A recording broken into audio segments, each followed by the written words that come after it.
रहने वाली सुकन्या बड़े ही अच्छे संस्कारों की लड़की थी। उसके पिता सेठ सुखीराम लखपति थे।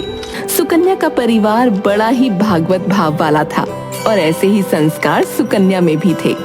एक रोज सुकन्या की माँ शांति सुकन्या के पिता से बोली, अब सुकन्या विवाह योग्य हो गई है, हमें उसके लिए वर की तलाश करनी चाहिए। कह तो तुम सही रही हो, परंतु हमें अपनी कन्या के लिए ऐसा घर और वर देखना होगा जो रुपए पैसे से संपन्न हो, ताकि भविष्य में हमारी पुत्री को कोई तकलीफ ना हो। आपकी बात सही है, परंतु मैं ये भी जानती हूँ कि सुकन्या कैसी भी परिस्थिति में खुशी पूर्वक रहेगी और अपने परिवार से अच्छी तरह निभा लेगी। हाँ, तुम्हारी ये बात सही है। मैं आज ही पंडित जी को बुला लेता हूँ और उनके कान में ये बात डाल देता हूँ कि हम अपनी पुत्री सुकन्या के लिए वर देख रहे हैं। ये उचित रहेगा। पंडित जी तो बहुत दूर दूर से आया जाया करते हैं, वो हमें अच्छा ही घर-वर बताएंगे। सेठ सुखीराम ने पंडित जी को खबर करवा दी और जल्दी ही सुकन्या का विवाह पास के नगर सूरजगढ़ के सेठ करोड़ीमल के बेटे से तय कर दिया गया। वैसे तो करोड़ीमल का परिवार भी बड़ा ही सज्जन और सुलझा हुआ परिवार था, परंतु करोड़ीमल थोड़ा कंजूस और कान का कच्चा था। विवाह के कुछ दिनों बाद एक दिन सेठ सुखीराम अपनी पत्नी शांति से बोले, पिछले कुछ दिनों से सुकन्या की बड़ी याद आ रही है। उसके विवाह को साल से ऊपर हो गया, परंतु ऐसा लगता है कि वो अभी कहीं से आएगी।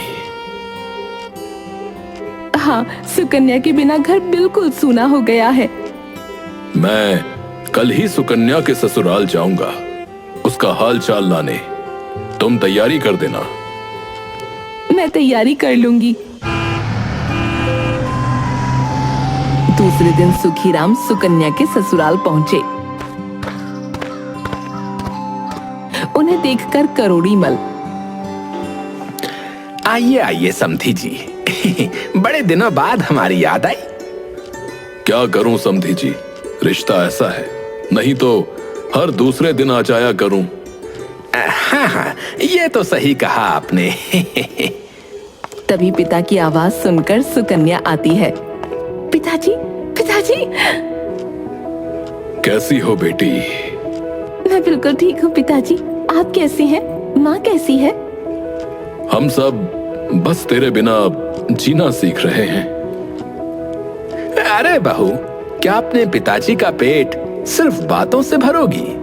उनके लिए कुछ चाय पानी का भी तो इंतजाम करो। जी, अभी करती हूँ। चाय नाश्ता करने के बाद सुखीमल करोड़ीमल से, यदि कभी जाने अनजाने मेरी सुकन्या से कोई गलती हो जाए तो उसे माफ कर दीजिएगा। आप कैसी बातें कर रहे हैं समधी जी? इतने कम समय में ही सुकन्या ने हम सबके दिलों में वो जगह बना ली है जिसे बनाने में सालों लग जाते हैं। आपने उसे बड़े ही अच्छे संस्कार देकर पाला है। अपनी बेटी की तारीफ सुनकर सुखीराम का सीना चौड़ा हो गया और वो सुकन्या और उसके ससुराल वालों से विदा लेकर खुशी खुशी अपने घर वापस चला गया। कुछ समय और व्यतीत हो गया। एक दिन की बात है, सुबह सुबह सुकन्या अपने घर के आंगन में झाड़ू लगा रही थी। तभी करोड़ीमल के दरवाजे पर एक नवयुवक सन्यासी आवाज लगाता है, मैं सन्यासी द्वार पर खड़ा हूँ, भिक्षा दे दो। सन्यासी की आवाज सुन सुकन्या फौरन आंगन में आ गई और सन्यासी को देखकर आश्चर्य से बोली, अरे बाबा, तुम्हें इतनी भी जल्दी क्यों है? थोड़ा और सब्र कर लेते। देवी, मुझे डर लग रहा था। इधर आंगन में बैठा करोड़ीमल सुकन्या और सन्यासी की सारी बातें बड़े गौर से सुन रहा था। अपनी बहू के मुंह से ये बातें सुन ससुर के कान खड़े हो गए। वो मन में सोचता है, मेरी बहू और इस सन्यासी महात्मा का कोई चक्कर चल रहा है। उसने देखा कि उसकी बहू और सन्यासी दोनों हंस हंस कर बातें कर रहे हैं। सेठ सोचने लगा, हो ना हो, मेरी बहू का इस सन्यासी के साथ कोई ना कोई संबंध तो जरूर है। मैं आगे सुनता हूं कि ये लोग क्या क्या बातें करेंगे। कान लगाकर उनकी बातें सुनने लगा। इधर सन्यासी सुकन्या से, देवी, तुम्हारी उम्र कितनी है? अभी मेरी उम्र ही क्या है, मैं तो अभी सिर्फ 10 वर्ष की हूँ। सुकन्या की बात सुनकर करोड़ीमल आश्चर्यचकित हो जाता है और मन में सोचता है, बहू ये क्या कह रही है?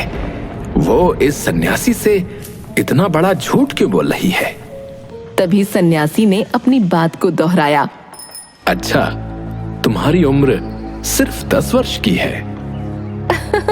जी महात्मा जी, अभी तो मेरी आयु सिर्फ 10 वर्ष की है। देवी, तुम्हारी सासू माँ तो घर पर होंगी, उनकी क्या उम्र है? तो 8 वर्ष की है। ये सुनकर करोड़ीमल का दिमाग चकरा गया और उसने खुद से कहा, है? कहीं बहू पागल तो नहीं हो गई?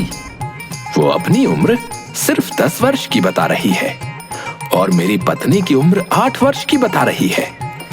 आखिर ये कैसी बातें कर रही है? ये बात तो पक्की है कि मेरी बहू मेरे बेटे की आंखों में धूल झोंक रही है, सन्यासी से प्रेम कर बैठी है। नहीं तो अपनी उम्र इतनी कम बताने का क्या मतलब था? तभी उसके मन में आया कि अभी बहू से जाकर पूछ लूं, लेकिन फिर उसने सोचा,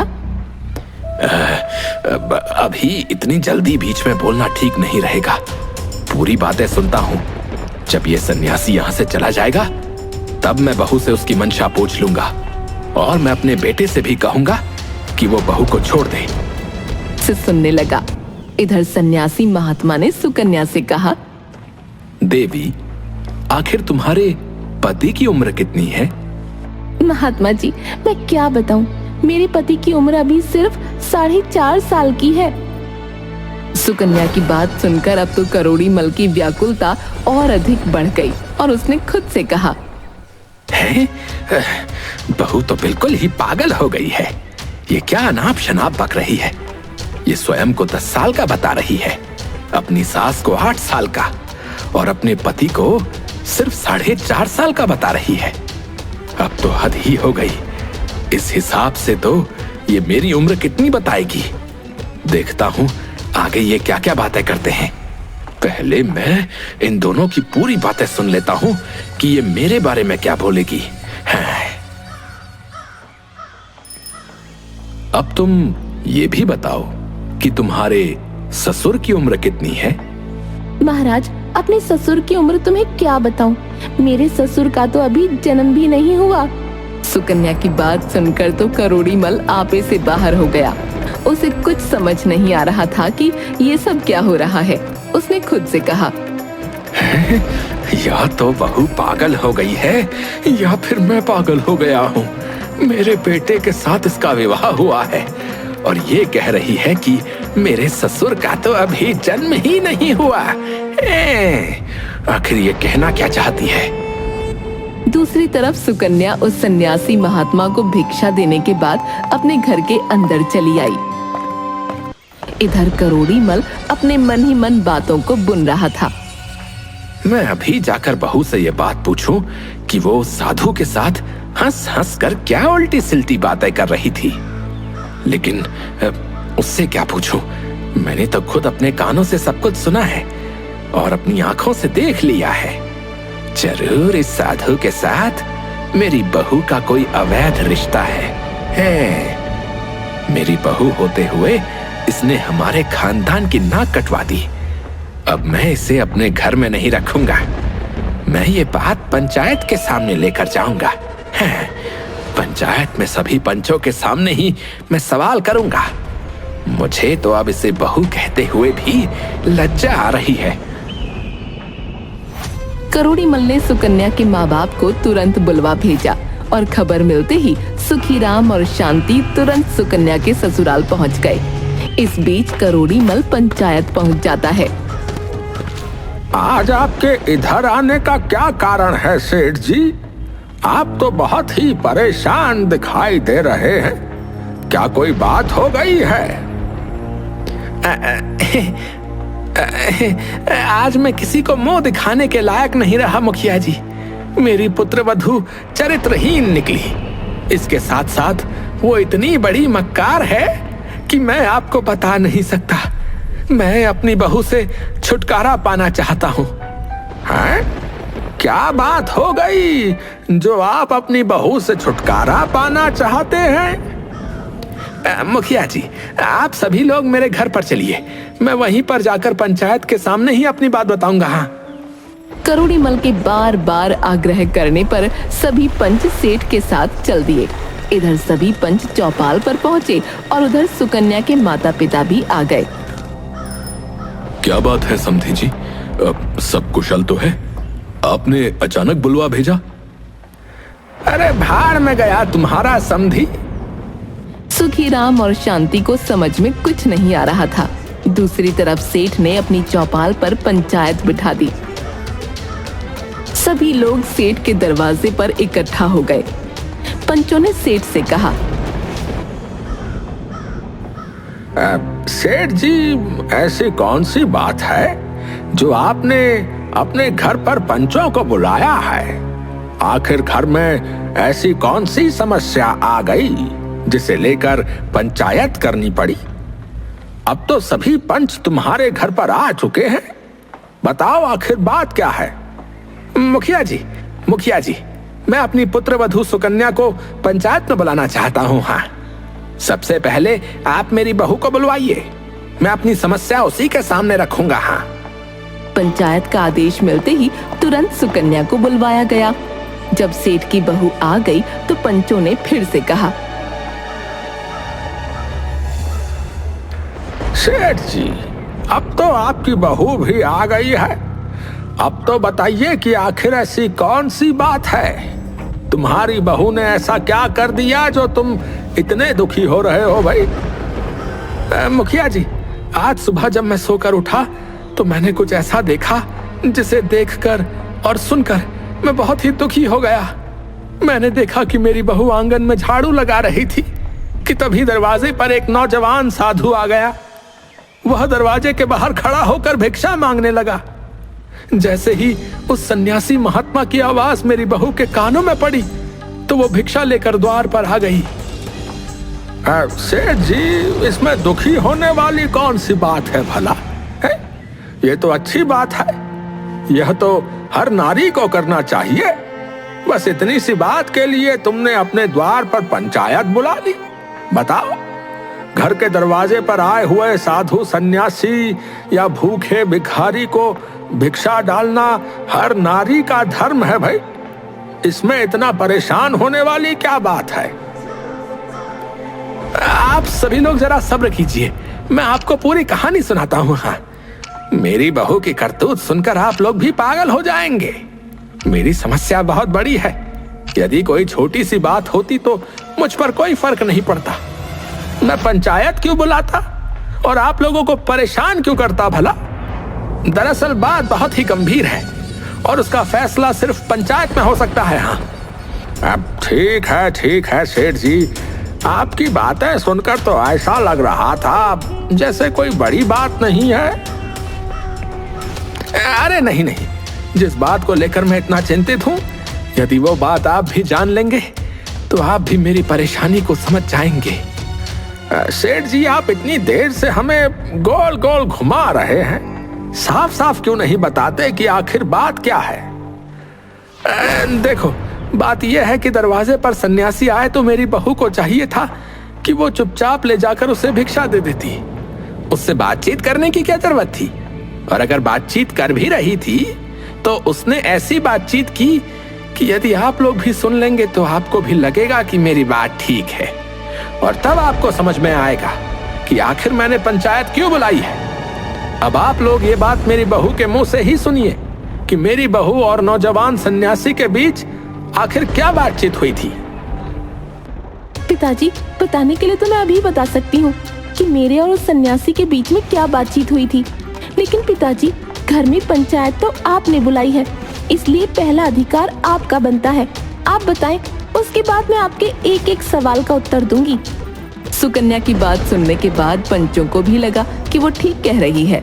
तभी मुखिया ने सेठ से कहा, देखिए, अब आप इधर उधर बात मत घुमाइए। हाँ, अपनी समस्या हमें बता दीजिए।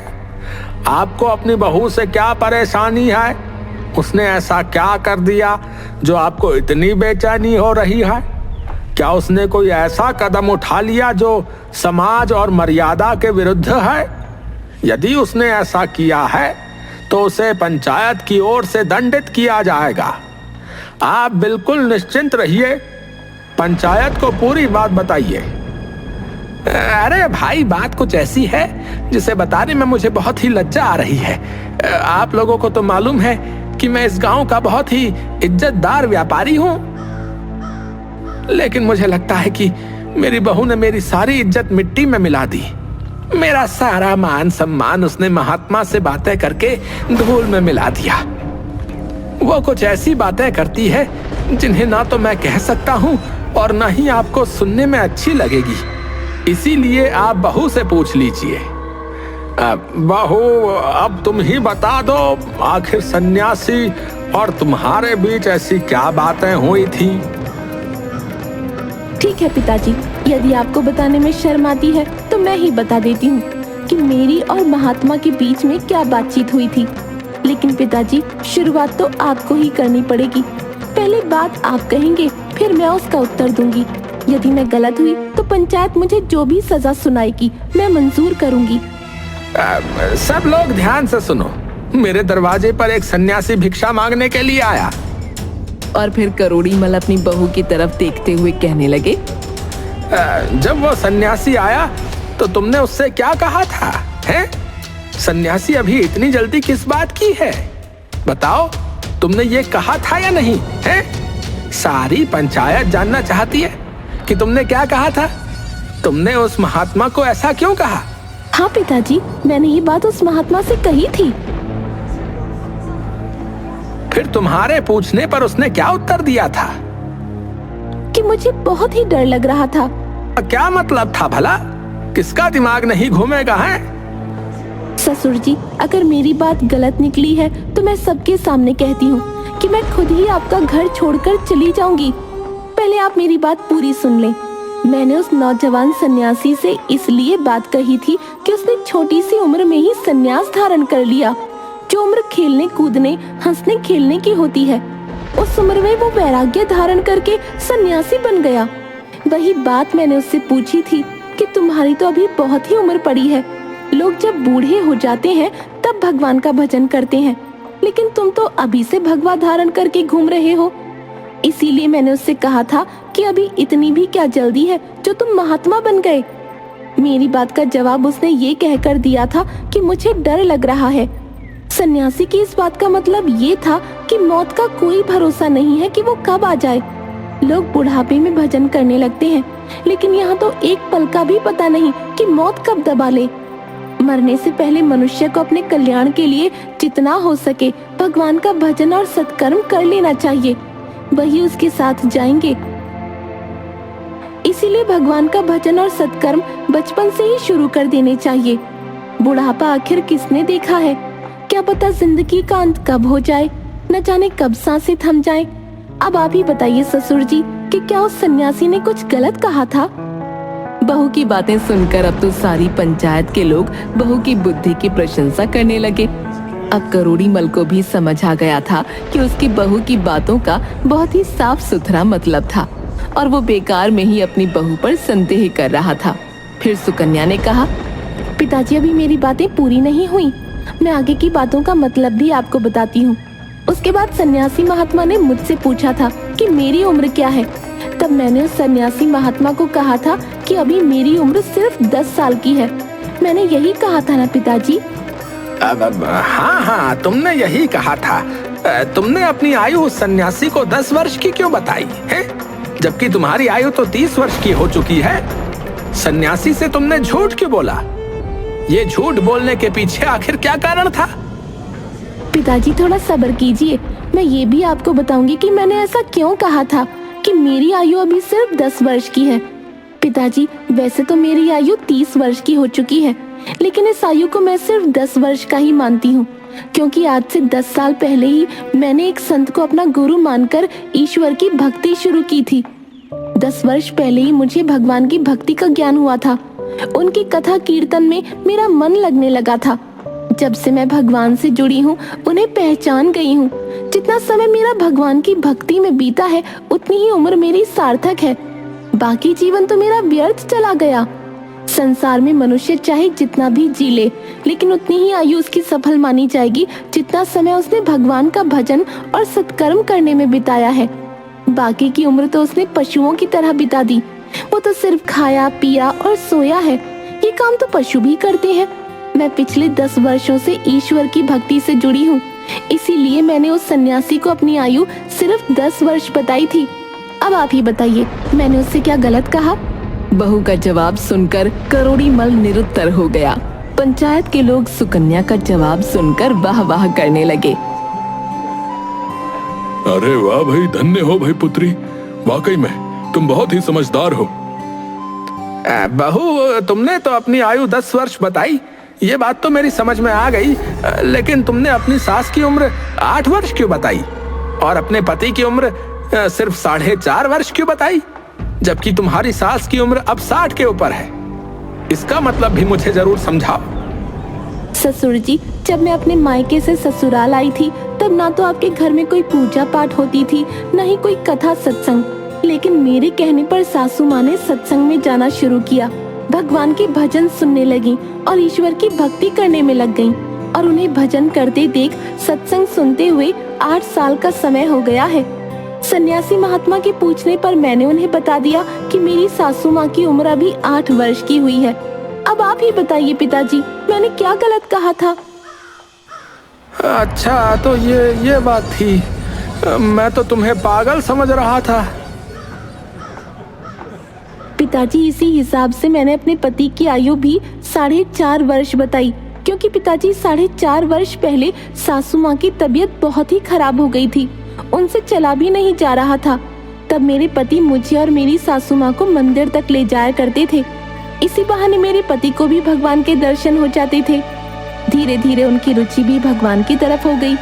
इसीलिए मैंने सन्यासी महात्मा के पूछने पर अपने पति की उम्र सिर्फ 4.5 वर्ष बताई थी।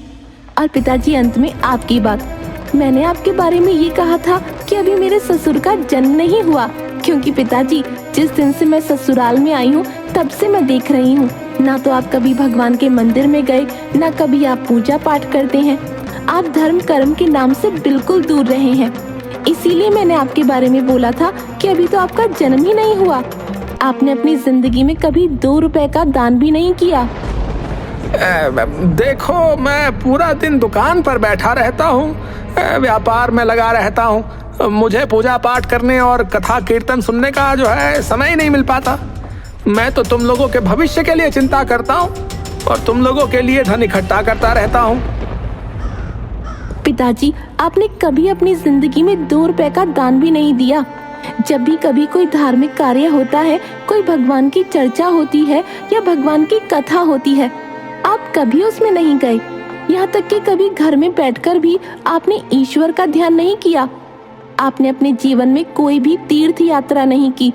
जब आपने अपने जीवन में कोई धर्म कर्म कार्य किया ही नहीं, इसीलिए उन सन्यासी महात्मा ने जब आपकी उम्र पूछी तो मैंने उनसे कह दिया कि आप तो अभी पैदा ही नहीं हुए।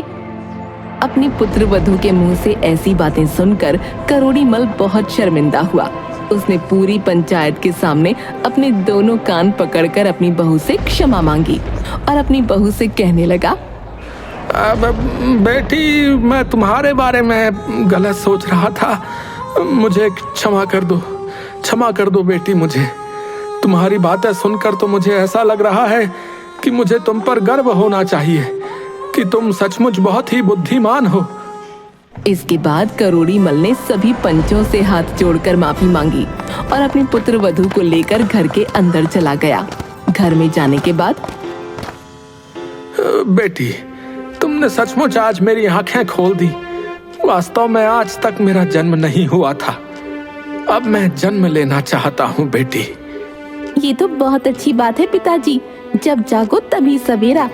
ये भी बहुत ही बड़ी बात है कि बुढ़ापे में ही सही, कम से कम आप भगवान से तो जुड़े, वरना लोग तो पूरा जीवन निकाल देते हैं खाने पीने और सोने में, कभी भगवान का भजन नहीं करते। अगले ही दिन करोड़ी मल ने अपने मुनीम को अपने पास बुलाया। मुनीम जी, हमारे गोदाम में पिछले साल का जो अनाज खराब हो रहा है ना, उस अनाज को मैं गरीब और असहाय लोगों को दान कर दूंगा। अब मैं अपनी बची हुई जिंदगी में खूब दान पुण्य का कार्य करूंगा। मुनीम ने वो अनाज बोरियों में भरवा कर करोड़ी मल के दरवाजे पर रख दिया।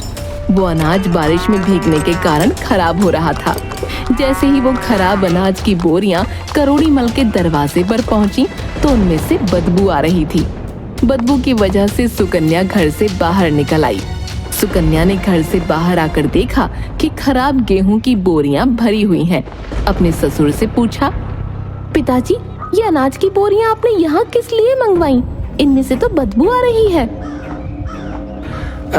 तुमने कल जो कहा था कि मैंने अब तक जन्म नहीं लिया, इसीलिए कल से मैं दान पुण्य के कार्य करूंगा, और मुनीम से कहकर मैंने अपने गोदाम से ये गेहूं की बोरियां मंगवा ली हैं। हाँ। सुकन्या अपने ससुर की मंशा को समझ चुकी थी कि मेरे ससुर ये सड़ा हुआ खराब अनाज गरीबों को खिलाना चाहते हैं। सुकन्या बहुत ही समझदार थी और मन ही मन सोचने लगी, मेरे ससुर जी सुधरे तो हैं, लेकिन पूरी तरह से नहीं। अब मुझे ही कुछ ऐसा करना चाहिए कि उन्हें अपनी गलती का ज्ञान हो जाए। काफी सोच विचार करने के बाद सुकन्या ने उस सड़े हुए गेहूं में से कुछ गेहूं निकाले और उसका आटा बना लिया। फिर उस आटे की रोटियां बनाई। शाम को जब करोड़ी मल भोजन करने के लिए आया तो सुकन्या ने उस आटे की बनी हुई रोटियां बनाकर अपने ससुर के सामने परोस दी।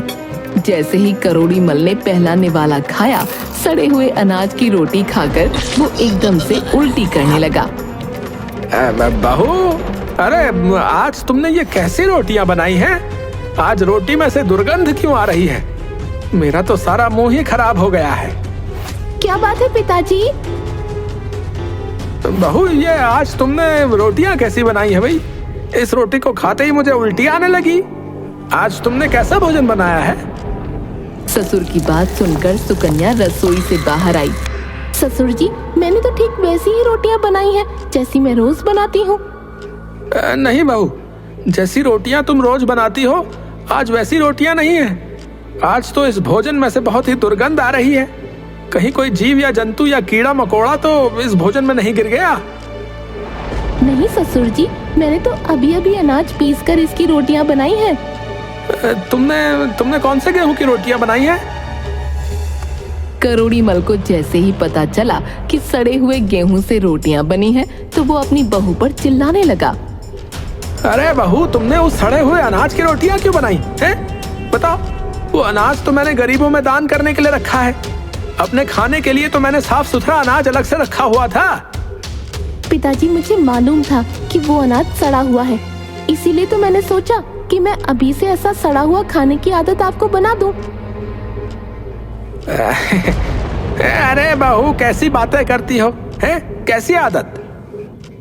ससुर जी, मैंने सुना है कि हमारे शास्त्रों में भी लिखा है कि जैसा हम इस जन्म में किसी को दान देते हैं, ठीक वैसा ही अगले जन्म में हमें मिलता है। इसीलिए ससुर जी, मैंने सोचा कि इस जन्म में यदि आप गरीब लोगों को सड़ा गला अनाज दान में देंगे तो अगले जन्म में हमारे लिए भी सड़ा गला अनाज खाने को मिलेगा।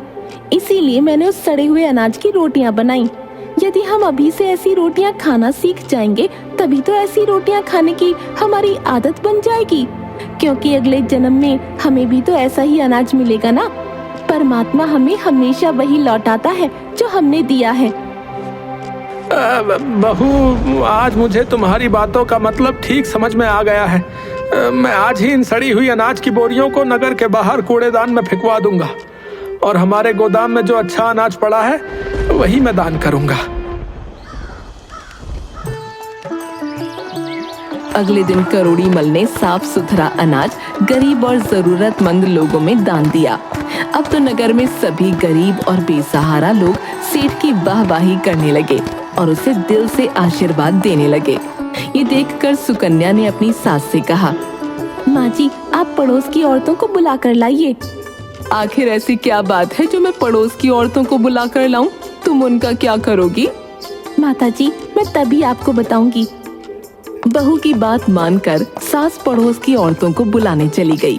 जब पड़ोस की सभी औरतें आ गईं, तो सभी औरतें आंगन में बैठकर ढोल लेकर बजाने लगीं। तब पड़ोस की औरतों ने भी पूछा, बहुरानी आखिर बात क्या है? आप सभी को मिलकर बधाइयाँ गानी है क्योंकि आज मेरे ससुर का जन्म हुआ है। इधर घर के बाहर करोड़ीमल दान पुण्य कर रहा था और घर के अंदर औरतें करोड़ीमल के पैदा होने के गीत गा रही थीं, क्योंकि आज सुकन्या का ससुर भगवान के बताए हुए मार्ग पर चलने लगा था। मनुष्य का जन्म तभी सफल माना जाता है जब वो परमात्मा के बताए हुए मार्ग पर चलता है। धर्म के बिना मनुष्य पशु के समान होता है।